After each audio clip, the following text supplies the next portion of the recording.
அனைவருக்கும் வணக்கம். இது வந்து சா கந்தசாமி எழுதிய இரண்யவதம். ஸோ கதை டைட்டிலே தெரியும், இரண்யவதம் என்ன நடக்க போகுதுன்ட்டு. ஸோ அதனால் அது ஒன்றும் பெரிய எக்ஸ்பெக்டேஷன் இல்லை. பட் இந்த கதையை நான் படித்தப்ப அதில் வந்து இந்த கேரக்டரைசேஷன் அது எப்படி பில்டு பண்ணிட்டு போகிறாருன்றது தான் எனக்கு ஃபஸ்ட்டு ஹைலைட்டாக பட்டுச்சு. அந்த சின்ன கருப்போட கேரக்டரை வந்து ஒரு 4 பாயிண்டில் சொல்கிறாரு. ஒன்று வந்து அவரோட அகங்காரமான நடை, அவரோட சிரிப்பு, அந்த தோரணையை ஃபஸ்ட்டு எக்ஸ்பிளைன் பண்ணுறாரு. ரொம்ப ரொம்ப அழகாக எக்ஸ்பிளைன் பண்ணுறாரு அந்த தோரணையை. அடுத்தது வந்து அவரோட இயல்பை வந்து ரொம்ப அழகாக சொல்கிறாரு. அவர் நேச்சுரலாகவே ஒரு குற்றம் செய்கிற மனப்பான்மை உள்ளவர்ன்றதை எப்படி சொல்கிறாருன்னா, ஒரு கட்டத்தில் வருது, வேறு வேஷம் போடலாம், இல்லை நான் இறங்கிய வேஷத்தை நான் மாற்ற முடியாது அப்படின்றாரு.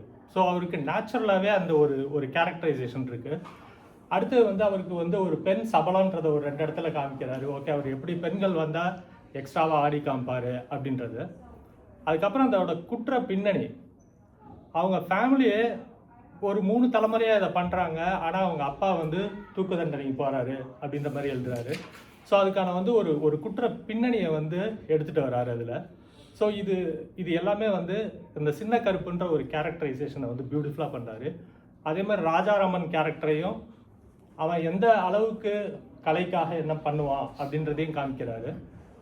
இருந்தாலும் அவங்க ஒய்ஃபு சொன்னாலும் கண்டினியூஸாக அந்த கலையை வந்து கண்டினியூ பண்ணுறான். அந்த ஒய்ஃபோட கேரக்டரும் ரொம்ப பியூட்டிஃபுல்லாக வந்து ஒரு இயலாமையை வந்து வெளிப்படுத்துகிற மாதிரி அதை ரொம்ப அழகாக எழுதியிருக்காரு அந்த இடத்துலையும். அதே மாதிரி சின்ன கருப்போட எக்ஸ்ட்ராடனரி அந்த கலைஞன், அவனுக்கு இருக்கிற உள்ள கூத்தாடி, அதை வந்து ரொம்ப அழகாக எக்ஸ்பிளைன் பண்ணிட்டு வராரு. ஸோ அந்த சின்ன கருப்போட கேரக்டர் பில்டிங் வந்து ரொம்ப அழகாக எடுத்துகிட்டு போகிறாரு.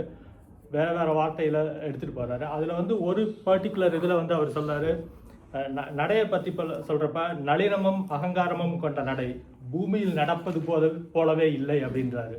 ஸோ அவ்வளோ பியூட்டிஃபுல்லாக வந்து நரேட் பண்ணுறாரு. அடுத்து இது எல்லாத்தையும் சின்ன கருப்போட என்டையர் கேரக்டரைசேஷனை ஒரே லைனில் வந்து முடிக்கிறாரு. ஆத்திரத்திலும் அதட்டலிலும் அகங்காரம் கொண்ட மனித ஆத்மா அப்படின்ட்டு.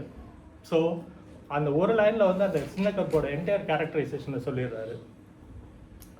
ஸோ இந்த கதைன்னு படித்தா இந்த கேரக்டரைசேஷன், அடுத்தது வந்து இந்த காட்சியை சொல்கிற விதம், அந்த சின்ன கருப்பு சிரிக்கிறப்ப அந்த அவரோட சிரிப்பு எப்படி போய் அந்த மரங்கொத்தி பறவை அதுலேருந்து பறந்து போகுதுன்ற ஒரு விவரணையாகட்டும், அதில் வர்ற மரம், செடி, மாந்தோப்பு, இழுப்ப மரங்கள் நடந்தான், அந்த மாதிரியான ஒரு விவரிப்பும் ரொம்ப பியூட்டிஃபுல்லாக எடுத்துகிட்டு போகிறாரு.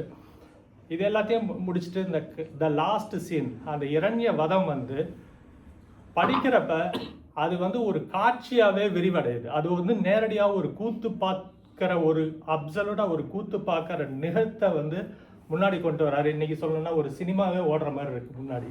ஸோ அது வந்து ரொம்ப பியூட்டிஃபுல் நரேஷன் இந்த இது எல்லாத்தையும் சொல்லிட்டு அந்த இரண்யவதம் முடியுது. அந்த பிரகலாதரை அவங்க ஒய்ஃப் வந்து சிரிச்சுக்கிட்டே வந்து பார்க்குறாங்க. இவர் வந்து கொலை பண்ணுறாரு, அந்த சின்ன கருப்பை ராஜாராமன் கொலை பண்ணி முடியுது. இதில் வந்து எனக்கு என்ன பாயிண்ட் வந்து ஒரு பாயிண்ட் என்ன யோசிக்க வச்சுது அப்படின்னா, மனுஷன் இயல்பான குற்றம் வந்து உள்ளேயே இருக்கா, இல்லை அது டிஎன்ஏலேருந்து வருதா? ஏன்னா அந்த ஃபேமிலி பேக்ரவுண்டை எக்ஸ்பிளைன் பண்ணுறப்ப, அப்பா தூக்கு தண்டனைக்கு போகிறாரு, கொலை செஞ்சுட்டு அப்படின்றாரு, அது ஃபேமிலியிலேருந்து வருதா, இல்லை இயல்பாகவே நமக்குள்ளே அந்த குற்றம் வந்து இருக்கா, இல்லை எங்கேயாவது பிக்கப் பண்ணிக்கிறோமா? அண்ட் இதில் திரும்பவும் சொல்கிறாரு, அவர் தொடர் குற்றவாளி. இந்த ராஜாராமனோட ஒய்ஃபை மட்டும் இந்த மாதிரி பண்ணல, இதுக்கு முன்னாடி ஆக்கூர் பக்கிரியோட ஒய்ஃபையும் இதை பண்ணுறாரு. ஸோ இந்த தொடர் குற்றவாளி, எஸ்பெஷலி பெண் மோகம் உள்ளது தொடர் குற்றமாக நடக்குமா? அடுத்தது இயல்பிலேயே இந்த குற்ற உணர்ச்சி இருக்கா, இல்லை குற்றம் வருமா, இல்லை டிஎன்ஏலேருந்து வர்றதா, இல்லை நம்ம டெவலப் பண்ணுறதா அப்படின்றது வந்து ஒரு கொஸ்டினாக இந்த கதையை படித்தப்ப, ஃபஸ்ட்டு இந்த கதை வந்து ஒரு கிராஃப்டாக நான் படித்த வரைக்கும் ரொம்ப அழகாக இருந்துச்சு. அடுத்தது வந்து கடைசியாக இந்த கேள்வி தான் என்கிட்ட தொக்கி நிற்கிது, இது இயல்பா இல்லை நம்மளாம் டெவலப் பண்ணிக்கிறதா அப்படின்றது. தேங்க்யூ.